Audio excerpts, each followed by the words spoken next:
Okay, so do compound interest problems. So this is in section, let's see, section 4.1, and this is the let's see, this is section version 2-3, I think. It's in spring 2024 when I'm recording this. So this chart, this table, compound interest table, is on page 257 in this edition. Okay, and what you do is you've got to do how much principal you put in the account, and then your interest rate is a decimal divided by how many compounds per year, how many times a year the interest is being paid.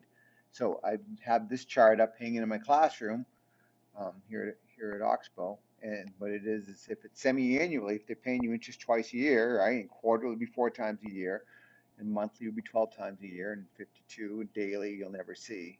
Maybe in the stock market, some kind of fun like that, maybe. And this is the continuous one where it's continuously compounded, which I don't think I've ever seen that in real life. But it's it's theory. It goes to infinite number of compounds where E comes from. So yeah. So here's this problem. It's just like the myopia math question that one of you asked about. And they're putting $4,000 in an account, paying 7% interest. I wish I could get a 7% rate right now. And what's the money after 9 years if it's compounded annually, quarterly, monthly, and continuously? There's one other thing I'm going to add to this video is APY, and it's in the textbook, and you get a question like this in myopia math, and I'm going to ask you this in the exam. The annual percent yield says, so if you're getting paid interest periodically throughout the year, you're actually making more interest because they're paying you interest on top of your interest. So that's why they call it the APY. And a lot of the banks right now that's what they're advertising, the APY, not the actual APR they're paying your accounts. So we'll talk about how to do that because actually that'll lead in nicely. So here, I'm going to go to another slide and continue. Okay, so first off, annually. So that they're only going to pay you once a year. Really, this is like a simple interest formula. Well, for 1 year, it's a simple interest. After that, it gets some compounding going on.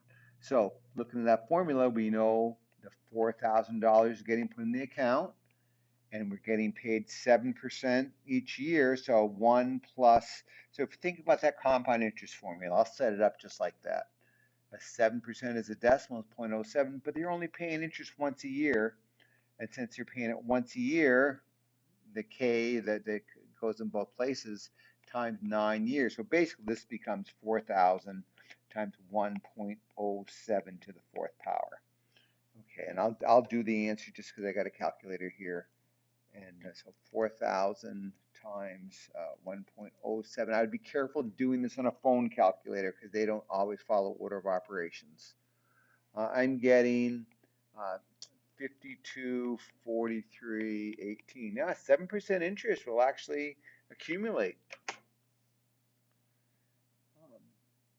So that's that answer for annually. Now, this whole idea, so before we go to the next thing, the next one, which was, I think, semi-annually, we'll come back and take a look. Or it is right here, quarterly's next. So what happens with APY number? Why don't we do that? So with an annual percent yield, it doesn't really matter the money that you're putting in. What does matter is, so like suppose this next one where they're doing quarterly. I'm going to do 1 plus 0.07 divided by 4 because they're paying us 4 times a year. And over the course of 1 year, they're going to pay interest 4 times. So to get the annual percent yield, let's see what that number works out to be. So I'm going to do 1 plus 0.07 divided by 4. That's getting 1.0175. Now I'm going to raise that to the fourth power because it paid interest 4 times. So I'm getting 1.07186. I'll go that many decimal places. So what this tells me is, remember how back in earlier in this section they had you find they had the annual rate, and you had to find the annual rate. So we know that the base in these annual rate problems is equal to 1 plus the rate. So this is going to be 1 plus 0.07185, which is about 7.19%. See how it's a little bit more than the 7% they're advertising. So this is what annual percentage yield is you're getting, because you're paying you interest on top of your interest, you're making more interest, making more money on the deal. And for $4,000 for 1 year, that's not much, but you do this, for 40 years, it's going to grow nicely. Um, and then if you're continually putting money into the account, even more so. That's another whole formula, which we won't go into here. Well, let's finish this problem off, right? So that's how APY gets calculated, and it's kind of cool. It's something you're going to really use out of all this course. So now to do this for quarterly, and we'll do this problem. So it's now we're going to use the money, 4,000 times 1 plus 0.07 over 4 times a year raised to the 4 times 9, because in those 9 years, they're going to pay interest 36 times. So what is that? I know I had this in my calculator a second ago. Yeah, so 1.0175 to the 36th power. And then we multiply that, and what do we get? Let's see, I'm going to go grab this number here. I'm going to raise it to the 36, and times it by the 4,000.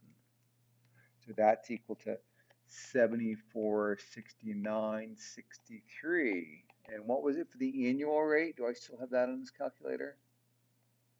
Yeah, the annual rate. So the annual rate was 52.43. So see, just by same money, same account, just having to pay you 4 times a year instead of once a year, you're making an extra 200 bucks just about. Okay, so let's do the next one. So monthly will be 12 times a year. So 1 plus 0.07 divided by 12 raised to the 12 times 9. So now if we crunch that, 1 plus 0.07 divided by, oops, it'd be nice to get back to the right page, right part of my screen here. So 1 plus 0.07 divided by 12, I'm getting, so 4,000 times 1.0058, then a bunch of threes. I'm just going to carry this number in my calculator. With 12 times 98, 12 times 9, 108. So I'm going to raise that to the 12 times 9, and then times that by 4,000. It's just the way I'm keying in my calculator. I'm getting, let's see, 74.96 and 71. So just having to pay it instead of 12 times a year, instead of 4 times a year, I'm picking up an extra 30 bucks. And then monthly bids now continuously. That's where we're going to use that E formula. So what we do with that one is we're going to use the 4,000 times E raised to the 0.07 times 9 years. Because with that you don't have to worry about, because I mean this gets to be so big if it's continuous, right? That we can use E. So I'm just going to key that in right the way it is. 4,000 times E raised to the 0.07 times 9. So continuous compounding makes it 75, 10, 44.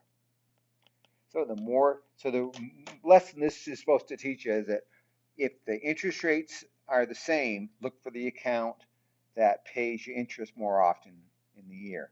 If the interest rates, higher interest rates always beat out the number of compounds. So go for the highest interest rates. Okay, well, that's my financial take right on this today. I hope this helps.